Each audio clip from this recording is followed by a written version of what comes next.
हमें 9 का पाठ जिसका नाम है प्रकाश, जिसे हम अंग्रेजी में लाइट भी कहते हैं, इस पाठ के बारे में कुछ बेसिक सामान्य जानकारी के बारे में समझेंगे। और इस पाठ में कुल 11 पॉइंट हैं और ये पाठ है बोर्ड परीक्षा में 5 नंबर रखता है, यानी कि 5 नंबर का क्वेश्चन इसमें से पूछा जाएगा और एक क्वेश्चन आएगा। और ये जो एक क्वेश्चन है ये 3+2 2 भागों में बटा हुआ होगा, ठीक है। यानी कि बड़ा क्वेश्चन इसमें से पूछा जाना है, जिसमें एक 3 नंबर का होगा, एक 2 नंबर का होगा, 5 नंबर का एक ही क्वेश्चन होगा। और इस पाठ में कुल 11 पॉइंट हैं, 11 टॉपिक हैं। हम प्रत्येक टॉपिक को अलग अलग वीडियो में समझेंगे और अंत में इसके प्रश्नोत्तरों को समझेंगे। एक चीज और, इस पाठ में आंकिक प्रश्न भी हैं, यानी कि न्यूमेरिकल टाइप के जो प्रश्न हैं वो भी पूछे जाते हैं। तो चलिए हम अपनी पाठ्य पुस्तक में थोड़ा देखते हैं। अपनी जो पाठ्य पुस्तक है उसका जो शुरुआत के अंदर एक इस प्रकार से एक पेज दिया गया है कि अपनी बोर्ड परीक्षा जो है जो 3.25 घंटे की होती है और वो पूर्णांक 80 नंबर का है। तो इसमें यहाँ देखिएगा, ये भौतिक विज्ञान के जो पाठ है तीसरी यूनिट के अंदर 9, 10 और 11 ये 3 पाठ हैं और तीनों ही पाठ 5-5 नंबर के हैं, यानी कि कुल ये यूनिट 15 नंबर की है। इसमें 9 का पाठ प्रकाश ये भी 5 नंबर का ही है, ठीक है। और अभी अपन ने बताया कि ये आप थोड़ा ध्यान रखिएगा, इसमें एक क्वेश्चन आएगा जो कि 3+2 यानी कि एक प्रश्न 2 भागों में बटा हुआ होगा, 5 नंबर का प्रश्न इसमें से पूछा जाएगा। फिर अपन देखते हैं कि ये पाठ है 9 का पाठ है, इसमें कौन कौन से टॉपिक हैं।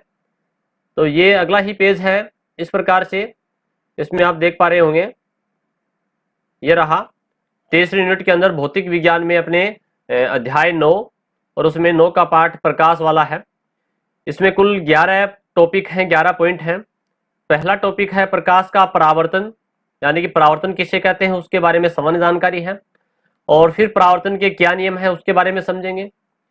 और गोलीय दर्पण है, गोलीय दर्पण से प्रतिबिंब किस प्रकार से बनते हैं, ठीक है, अगला टॉपिक ये है। और फिर आगे है इसमें दर्पण सूत्र, दर्पण के लिए जो फार्मूला है, क्योंकि जो फार्मूला है सूत्र है, इसी सूत्र से हमारे आंकिक प्रश्न पूछे जाएंगे, न्यूमेरिकल पूछे जाएंगे। आवर्तनता क्या है, आवर्तन का बोलता है बड़ा करके दिखाना, कितना गुना बड़ा करके दिखाती है। अपवर्तन, जिस प्रकार से परावर्तन है वैसे ही प्रकाश की दूसरी परिघटना अपवर्तन है, वो भी अपने सिलेबस में है। और गोलीय जो लेंस हैं, लेंस से अपवर्तन किस प्रकार से होता है, लेंस से प्रतिबिंब का निर्माण कैसे होता है, उत्तल लेंस अवतल लेंस उनमें प्रतिबिंब कैसे बनते हैं। और लेंस की क्षमता क्या है, ठीक है, लेंस की क्षमता या लेंस की पावर बोल दीजिए, ठीक है, शक्ति बोल दीजिए की बात है। और अंतिम जो पॉइंट होगा 11वां पॉइंट वो होगा नेत्र दृष्टि दोष एवं उनका निवारण, यानी कि हमारे आंखों की जो दृष्टि है उनके कौन कौन से दोष हैं, दोष का मतलब रोग कौन कौन से हैं उनके, ठीक है। और उन दोषों को किस प्रकार से ठीक किया जा सकता है, उनका निवारण या निराकरण कैसे किया जाता है। तो इस प्रकार से कुल 11 पॉइंट अपने इस पाठ के अंदर अपन को पढ़ने हैं। परंतु ये जो वीडियो है इस पाठ का शुरुआत का जो पहला पेज है, जैसा कि आप देख पा रहे हैं, इस पहले पेज में कुछ जो बातें हैं वो सामान्य बातें हैं, ठीक है, इस पहले पेज के अंदर। और अगला जो पेज शुरू होगा उस पेज के ऊपर आपको पहला पॉइंट मिलेगा कि प्रकाश का परावर्तन क्या है। तो इसलिए हम ये जो आज का वीडियो बना रहे हैं ये पहले पेज के ऊपर जो खास बातें हैं, इंपॉर्टेंट बातें हैं, उसके लिए अपन ये वीडियो बना रहे हैं। तो यहाँ जो इंपॉर्टेंट बातें हैं वो आपको मैं ये जब ये कहूं कि अंडरलाइन कर लीजिए तो आप पेन या पेंसिल से उसको अंडरलाइन कर लीजिएगा। दूसरी बात, इसमें कुछ इंपॉर्टेंट बातें हैं जो कि बोर्ड परीक्षा में भी कई बार पूछी गई हैं और ये बेसिक सी बातें हैं। जब तक हमें ये सारी चीजें क्लियर नहीं होंगी तब तक हमें आगे ये पाठ अपन चाहे कितना ही पढ़ ले हमें समझ में कुछ नहीं आएगा। तो थोड़ा सा इस आज के इस वीडियो में थोड़ा ध्यान दीजिएगा, क्योंकि ये वीडियो ही आगे के जो और वीडियोज होंगे उनका बेस है, उनका आधार है, ठीक है। तो देखते हैं सबसे पहले इसमें क्या लिखा हुआ है। पहली पंक्ति में लिखा है, हम दिन में अपने चारों तरफ विभिन्न रंगों की वस्तुओं को देखते हैं। देखिए आप जहां कहीं भी अब बैठे हैं तो आप अपने कमरे पर या बाहर जहां बैठे हैं वहां एक नजर दौड़ाइएगा और आपको अगर बाहर बैठे हैं तो पेड़ पौधे, ठीक है, दीवार है, आसमान है, इस प्रकार से आपको बहुत सारे चीजें दिखाई देंगी। और अगर आप कमरे में बैठे हैं तो आपके घर में सामान है, जो अलमारी में सामान है, ठीक है, छत पे जो पंखा है, सारी चीजें आपको, कुर्सी टेबल जो भी है, बिस्तर वगैरह सारे दिखाई दे रहे हैं और उनके रंग दिखाई दे रहे हैं अलग अलग रंगों के। लेकिन अंधेरे कमरे में या रात के समय, रात के समय का मतलब क्या है, जब प्रकाश नहीं है, ठीक है, लाइट नहीं है के समय हम आसानी से वस्तुओं को नहीं देख पाते हैं। यानी कि अचानक कमरे में लाइट चली गई तो हमें एक बार तो यकायक कुछ भी नहीं दिखाई देता है, और अगर अपन अंधेरे कमरे में होते हैं तब भी हमें कुछ नहीं दिखता है। इसका मतलब प्रकाश हमें देखने में सहायता करता है, प्रकाश से ही हम वस्तुओं को देख पाते हैं।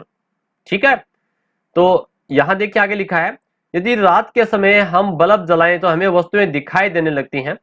जब बल्ब जलाएंगे तो हमें वस्तुएं दिखाई देंगी, यानी कि प्रकाश से वस्तुएं देख पाते हैं, चाहे वो बल्ब का प्रकाश हो या ट्यूबलाइट का हो या लैंप का हो, ठीक है, लालटेन का हो, मोमबत्ती का हो, कोई भी प्रकाश हो, प्रकाश से ही हम वस्तुओं को देख पाते हैं। आगे लिखा है, पृथ्वी पर प्रकाश का मुख्य स्रोत सूर्य है। ये लाइन आप अंडरलाइन कर लीजिएगा। मैंने अभी बताया था आपको, जो इंपॉर्टेंट बातें हैं वो मैं बता दूंगा कि कौन कौन सी बातें आपको याद रखनी है, वो अंडरलाइन कर लीजिएगा कि पृथ्वी पर प्रकाश का मुख्य स्रोत सूर्य है। सूर्य एक प्राकृतिक स्रोत है, और ये जो सूर्य है ये एक तारा है। सूर्य क्या है, सूर्य एक तारा है, और बहुत सारे अंतरिक्ष में बहुत सारे अरबों खरबों तारे हैं, परंतु हमारे सौरमंडल के सबसे नजदीक तारा ये सूर्य ही है। इसी से हम प्रकाश प्राप्त करते हैं। पेड़ पौधे इसी प्रकाश, सूर्य के प्रकाश से अपना भोजन बनाते हैं प्रकाश संश्लेषण द्वारा। तो प्राकृतिक जो स्रोत है हमारे सौरमंडल में वो सूर्य है। सूर्य से हमें प्रकाश प्राप्त होता है। जब प्रकाश किसी वस्तु पर गिरता है तो हम वस्तु प्रकाश, तो वह वस्तु यानी कि जिस वस्तु पे गिरेगा वह वस्तु प्रकाश के कुछ रंगों को अवशोषित कर लेती है, एक कुछ रंगों को परावर्तित कर देती है। देखिए, हमें यह पता है कि जो प्रकाश है उस प्रकाश में 7 रंग है। कितने रंग होते हैं प्रकाश में? मुख्य रूप से 7 रंग है। 7 रंगों का क्रम आपको याद रखना है, आगे भी काम आएगा। Violet, indigo, blue, green, yellow, orange और रेड। ठीक है, VIBGYOR, ये 7 रंग है। Violet, indigo colour, blue, green, yellow, orange और रेड। ठीक है, तो ये 7 रंगों से मिलकर प्रकाश जो बनता है वो श्वेत प्रकाश कहलाता है। श्वेत यानी कि सफेद जो प्रकाश अपन देखते हैं, सूर्य का प्रकाश, ट्यूबलाइट का प्रकाश, वो श्वेत प्रकाश है और उसमें 7 रंग होते हैं। ठीक है, अब रही बात किसी वस्तु पर प्रकाश के गिरने की, तो इसको अपन थोड़ा सा एक पहले यहां से समझेंगे। देखो आपकी किताब में ये दिखाया गया है। मान लीजिए सेब आप देख पा रहे हो, ठीक है, तो ये सेब का जो लाल रंग है वो आपको लाल रंग कब दिखाई देगा? कोई जैसे मान लीजिए सूर्य है और सूर्य के प्रकाश में 7 रंग आप देख पा रहे हो। ये रहा violet, indigo, blue, green, yellow, orange और रेड। ये 7 कलर हैं, 7 क्रम जो अभी अपन ने बताए थे। तो ये 7 कलर जो है वो इस सेब के ऊपर गिरते हैं, यानी कि श्वेत प्रकाश, सूर्य का प्रकाश सेब पे गिरता है। ये इन 6 रंगों को तो अवशोषित कर लेगा सेब, ठीक है, लेकिन जो लाल रंग है, 7वां रंग जो लाल रंग है, ये रंग क्या कर देगा? परावर्तित कर देगा। परावर्तित का होता है टकरा करके हमारी आंखों तक पहुंचेगा, ठीक है, जिसके कारण हमें सेब लाल रंग का दिखाई देता है। कहने का मतलब कोई भी वस्तु हमें जिस रंग की दिखती है उसका मतलब वो रंग हमारी आंखों तक पहुंच रहा है परावर्तित होकर के, तभी हमें वो वस्तु उस रंग की दिखाई दे पा रही है। क्लियर? तो यही ऊपर बताया गया था। तो चलिए अपन वापस वहीं चलते हैं। इसमें देखो क्या लिखा है, जब प्रकाश किसी वस्तु पर गिरता है तो वह वस्तु प्रकाश के कुछ रंगों को अवशोषित कर लेगी, यानी कि 6 रंगों को तो अवशोषित कर लेगी, और जो वस्तु का रंग है उसे परावर्तित कर देगी। ठीक है, एक कुछ रंगों को परावर्तित कर देती है। जब यह परावर्तित प्रकाश हमारे नेत्रों पर आता है, यानी कि हमारी आंखों में गिरता है, तो नेत्र में उसका प्रतिबिंब रेटिना पर बनता है। देखिए यहां पर जो चित्र में इसमें आप देख पा रहे थे कि यह नेत्र के अंदर प्रकाश आ रहा है। अब ये नेत्र में रेटिना कहां से क्या चीज है? तो हमारे सिलेबस में इसी पाठ में जो 11वां पॉइंट है नेत्र की संरचना, उसमें देखोगे आप, ये हमारी नेत्र है। नेत्र का आगे का भाग प्रकाश यहां से आएगा। ये लेंस होता है हमारी नेत्र के अंदर, एक लेंस है उत्तल लेंस। प्रकाश यहां से इस लेंस में से प्रतिबिंब बनेगा, और ये जो भाग, इतना भाग आप देख पा रहे हो, ये पीत बिंदु कहलाता है। ये पॉइंट यहाँ पर, यहां हमारे वस्तु का प्रतिबिंब बनेगा, उल्टा प्रतिबिंब बनेगा। मान लीजिए यहां इस प्रकार से कोई पेड़ है, उसको अपन देख पा रहे हैं, तो ये पेड़ का चित्र यहां उल्टा बनेगा, इस रेटिना पे बनेगा। दृष्टिपटल हिंदी का शब्द है, इस दृष्टिपटल को ही अंग्रेजी में अपन रेटिना कहते हैं, ठीक है। और ये जो रेटिना है, यहाँ से मस्तिष्क की जो तंत्रिकाएं हैं जुड़ी होती हैं, और ये मस्तिष्क की तंत्रिकाएं जो है वो मस्तिष्क तक संदेश लेके जाती हैं, और हमें मस्तिष्क के अंदर जो है वो पेड़ का चित्र हमें सीधा दिखाई देगा। कहने का मतलब वास्तव में पेड़ सीधा ही है, और हमारे अंदर जो नेत्र में प्रतिबिंब बना है रेटिना के ऊपर वो उल्टा बनता है, परंतु यहाँ से नेत्र से जो दृष्टि तंत्रिकाएं, दृक् तंत्रिकाएं निकलती हैं, वो मस्तिष्क के पास संदेश लेके जाती हैं, और उससे अपन वस्तु का सीधा प्रतिबिंब देख पाते हैं। तो रेटिना ये चीज, यहाँ रेटिना ये है। तो देखिए अपनी किताब में क्या था, यहां पर यह था कि नेत्र में उसका प्रतिबिंब रेटिना पर बनता है, रेटिना से संवेदना, यानी कि रेटिना पर जो प्रतिबिंब बना है उससे संवेदनाएं कहा जाएंगी, मस्तिष्क तक पहुंचती हैं, हम वस्तु और उसका रंग देख पाते हैं। कोई वस्तु हमें लाल रंग की दिखाई देती है क्योंकि उस पर गिरने वाला प्रकाश, ठीक है, गिरने वाले प्रकाश के लाल रंग को तो क्या कर देगी, परावर्तित कर देगी। क्या कर देगी, किरण को वह परावर्तित कर देती है जब प्रकाश किसी वस्तु के आर पार निकल जाती है। तो देखिए यहां तक तो एक बात हो गई, यानी कि एक पॉइंट पूरा हो गया। अब ये यहां दूसरा पॉइंट स्टार्ट हो गया है। दूसरे पॉइंट में ये बताना चाहता है कि वस्तुएं हमें पारदर्शी कौन सी होती हैं, अपारदर्शी वस्तुएं कौन सी होती हैं। तो जब प्रकाश किसी वस्तु के आर पार निकल जाता है तो वह हमें पारदर्शी दिखाई देती है। कोई वस्तु जैसे कांच है, अपने पारदर्शी कांच है, पानी है वो पारदर्शी होता है, ठीक है, प्लास्टिक है पारदर्शी प्लास्टिक भी होता है, रंगीन प्लास्टिक भी होते हैं, लाल प्लास्टिक है, नीला प्लास्टिक हो सकता है, तो ये पारदर्शी है। वायु भी पारदर्शी माध्यम है। तो जिसके प्रकाश आर पार गुजर जाएगा वो पारदर्शी कहलाएगा, और जिसके प्रकाश आर पार नहीं गुजरेगा वो अपारदर्शी कहलाएगा। जैसे पेड़ है, ठीक है, या दीवार है, वो अपारदर्शी वस्तु है, उसके आर पार प्रकाश नहीं गुजर पाता है। तो अपारदर्शी वस्तु से छाया बनती है। देखो यहां पर आप पेड़ का चित्र देख पा रहे हो, तो इस सूर्य का प्रकाश क्या होगा, इस पेड़ से टकराएगा और इसके आर पार नहीं गुजरेगा, इसके कारण इसकी यहां इधर छाया बन जाती है, ठीक है। तो आगे देखो, इसमें अगला जो पॉइंट आ रहा है, दूसरा पॉइंट, तीसरा पॉइंट जो आ रहा है वो आ रहा है, जब कोई वस्तु सभी रंगों को अवशोषित कर लेती है। देखो मान लीजिए कोई वस्तु सभी रंगों को अवशोषित कर लेती है तो वह हमें काली दिखाई देगी। बहुत इंपॉर्टेंट है, अंडरलाइन कर लीजिएगा कि कोई वस्तु हमें काली कब दिखती है। जैसे आप अपने घर में नजर दौड़ाओगे तो आपको बहुत सी वस्तुएं काली दिखाई देती हैं। वो काली कब दिखती है, क्योंकि जो सूर्य का प्रकाश है या ट्यूबलाइट का प्रकाश है, कोई भी प्रकाश है, वो सभी रंगों को अवशोषित कर लेती है, जिसके कारण हमें काली दिखती है। और कोई वस्तु सफेद कब दिखती है, वो भी इसी के आगे लिखा है, जब वह सभी रंगों को परावर्तित कर देती है तो हमें सफेद दिखाई देती है। कोई वस्तु का रंग सफेद कब दिखता है, जब वो सभी रंगों को परावर्तित कर देगी, सारे के सारे रंग हमारी आंखों में उस वस्तु से टकराकर परावर्तित होकर के आते हैं तो हमें वो सफेद दिखाई देती है, ठीक है। तो यहां से क्वेश्चन बन सकता है, 2 नंबर का इंपॉर्टेंट क्वेश्चन बन सकता है, इसको आपको थोड़ा याद रखना है। फिर अगला जो पॉइंट है इसके अंदर यह है कि प्रकाश हमें सरल रेखा में गमन करता हुआ प्रतीत होता है। आपने छोटी क्लास में पढ़ा होगा, प्रकाश सीधी रेखा में गमन करता है, सरल रेखा में गमन करता है। वास्तव में ऐसा नहीं होता है, प्रकाश सरल सीधी रेखा में गमन नहीं करता है। देखो ये लाइन आगे लिखी है, किंतु प्रकाश सदैव सरल रेखीय पथ में गमन नहीं करता है, ठीक है। जब प्रकाश बहुत छोटे अवरोधों से, जैसे मान लीजिए अवरोध का मतलब क्या है, छोटा सा छिद्र है, आप देख पा रहे हैं, ये रहा, ठीक है। मान लीजिए यहाँ पर कोई एक अपने अवरोध लगा दिया, एक कोई गत्ता है, ठीक है, कागज का टुकड़ा है, उसमें छोटा सा छेद कर दिया, फिर आगे एक छेद और कर दिया, आगे एक छेद और कर दिया, तो यहां से प्रकाश चल रहा है इस छोटे से अवरोध से यहां से गुजरता हुआ, ठीक है, हमें बिल्कुल सीधा रेखीय पथ में आ रहा है, एक रेखा के रूप में यहाँ प्रकाश पहुंच रहा है, अपनी आंखों तक पहुंचता है। परंतु आगे क्या लिखा है, जब प्रकाश बहुत छोटे अवरोधों से गुजरता है तो प्रकाश किनारों से मुड़ जाता है, ठीक है। जैसे मान लीजिए अवरोध है और इसमें छेद है, प्रकाश यहां से गुजरेगा तो ये जो इसके किनारे हैं, जिस छेद के किनारे, यहां से थोड़ा सा दिशाओं में मुड़ भी जाता है, सीधी भी निकलती है किरणें, लेकिन यहां मुड़ जाता है, ठीक है।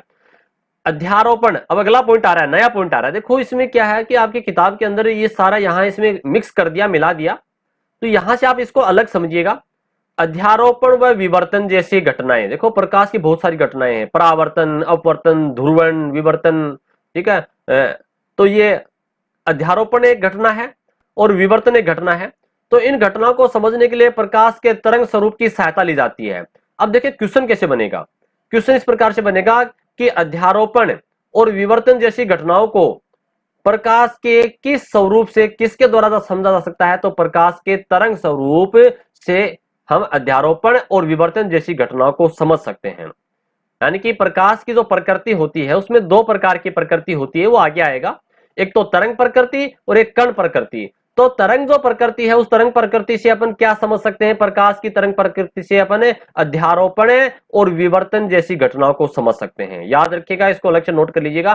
प्रकाश की तरंग प्रकृति से अध्यारोपण और विवर्तन जैसी घटनाओं को समझा जा सकता है।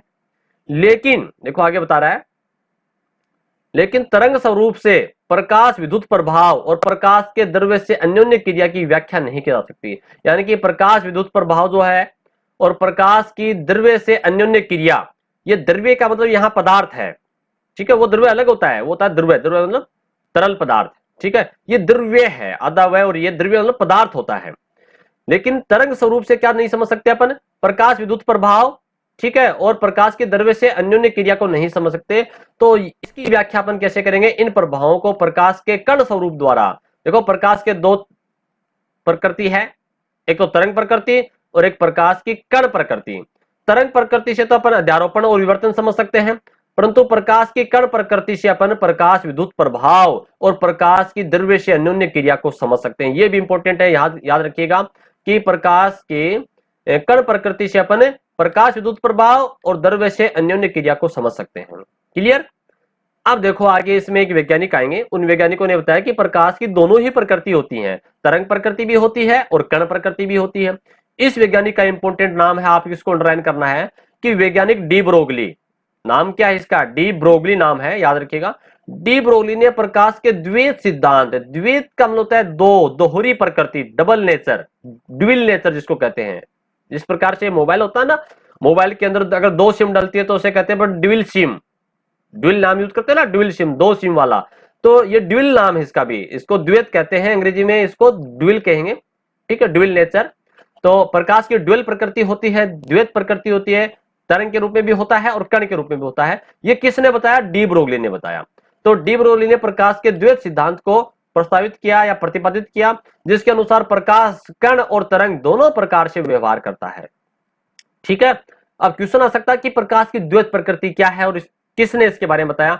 तो आपको लिखना है कि प्रकाश की द्वैत प्रकृति का मतलब है प्रकाश कण और तरंग दोनों प्रकार से व्यवहार करता है, और इसके बारे में डी ब्रोगली ने बताया। तो मैं साथ में आपको ये भी बता रहा हूं किस प्रकार से क्वेश्चन बोर्ड परीक्षा में पूछे गए हैं और पूछे जा सकते हैं, तो आपको थोड़ा सा वो भी ध्यान में रखना है। आगे लिखा है कि वर्तमान में प्रकाश के इस कण और तरंग द्वैतवाद को क्वांटम यांत्रिकी में तरंग पैकेट द्वारा निरूपित किया जाता है। यानी कि इस द्वैतवाद को हम तरंग पैकेट भी कह सकते हैं। ठीक है, क्या कहेंगे इसको? तरंग पैकेट। यानी कि जो वेव है उसके पैकेट है, एनर्जी के पैकेट। जिस प्रकार से बिस्किट का पैकेट होता है वैसे ही प्रकाश के छोटे छोटे पैकेट होते हैं, ठीक है, और उसको अपन तरंग पैकेट कहते हैं। इसके अनुसार प्रकाश फोटोन कभी तरंग और कभी कण की भांति व्यवहार करता है। यानी कि तरंग पैकेट के मतलब क्या है? जो प्रकाश के जो कण हैं, पैकेट हैं, वो फोटोन के रूप में होते हैं, एनर्जी पैकेट होते हैं, ऊर्जा के पैकेट होते हैं, और जो तरंग और कण के रूप में व्यवहार करते हैं। तो इस प्रकार से हमने यहाँ ये जो दो तीन बातें थी उसके बारे में देखा, और आगे देखते हैं अपन। अब अगला नया पॉइंट आ रहा है। सामान्य जीवन में हम देखते हैं कि जब प्रकाश किसी अपारदर्शी वस्तु, अभी मैंने बताया था जिसके प्रकाश आर पार नहीं गुजरता है वो अपारदर्शी कहलाता है, अपारदर्शी वस्तु पर आपतित होता है। देखो आपतित होने का मतलब गिरता है, या प्रकाश गिरता है उसे अपन आपतित कहेंगे, यहाँ पर याद रखिएगा। और जो आने वाली किरण है, जो गिरने वाली किरण है, उसको आपतित किरण कहेंगे। देखो विज्ञान आपको कठिन क्यों लगती है? क्योंकि इनके जो शब्द हैं वो थोड़े कठिन है, लेकिन आपको शब्द जो है उनको समझना होगा। गिरने को ये अपन आपतित कहते हैं। प्रकाश की किरण जब किसी वस्तु पे गिरती है तो अपन कहते हैं कि वो प्रकाश की किरण उस पर आपतित हो रही है, तो वस्तु की छाया हमें दिखाई देती है। यानी कि कहने का मतलब वो छाया हमेशा अपारदर्शी वस्तुओं की ही बनेगी। क्यों? क्योंकि पारदर्शी वस्तुओं के तो प्रकाश आर पार गुजर जाएगा, उसकी छाया नहीं बनेगी। जब प्रकाश की किरणों के सरल रेखीय पथ की वजह, यह प्रकाश की किरणों के सरल रेखीय पथ की वजह से होता है। छाया कैसे बनती है? दो प्रकाश एक सरल रेखीय पथ में गुजरती हैं तब बनती है। एक प्रकाश स्रोत से किरणें सभी दिशाओं में संतरित होती हैं। देखो प्रकाश स्रोत जैसे मान लीजिए बल्ब है, और इस बल्ब से प्रकाश चारों तरफ से गिरेगा। जैसे मान लीजिए ऊपर आपको यहाँ सूर्य दिखाई दे रहा है, तो इसकी किरणें चारों दिशाओं में फैल रही हैं, ठीक है, तो ये सभी दिशाओं में फैलती है। एक प्रकाश स्रोत से किरणें सभी दिशाओं में संचरित होती हैं, लेकिन प्रयोगशाला में हम प्रकाश की किरणों को किसी विशेष दिशा में सीमित करते ही, यानी कि अपन क्या दिखाएंगे कि प्रकाश की एक किरण दिखाएंगे, लेकिन वास्तव में ऐसा नहीं होता है, उसको समझने के लिए करते हैं।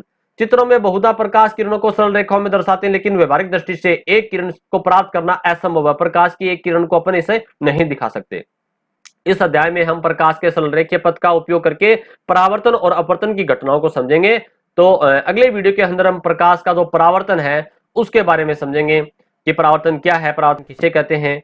ठीक है, तो इस प्रकार से इस पाठ में हमने 9 के पाठ की शुरुआत कर दी है। काफी दिनों से बच्चों के कमेंट आ रहे थे, सर 9 का पाठ पढ़ाइए, 9 का पाठ पढ़ाइए। 9 के पाठ के मैंने और भी वीडियो बहुत सारे डाल रखे हैं प्रकाश से संबंधित, आप उनकी भी सहायता ले सकते हो, वहां पर भी इसको समझ सकते हो। परंतु यहाँ अपन 10वीं क्लास का जो अपनी पाठ्य पुस्तक है उसके अकॉर्डिंग चल रहे हैं। ठीक है, तो हमने आज इसके बारे में सामान्य जानकारी प्राप्त की। अगले वीडियो में हम प्रकाश का परावर्तन, जो कि इस पाठ का पहला पॉइंट है, उसके बारे में जानकारी प्राप्त करेंगे। धन्यवाद।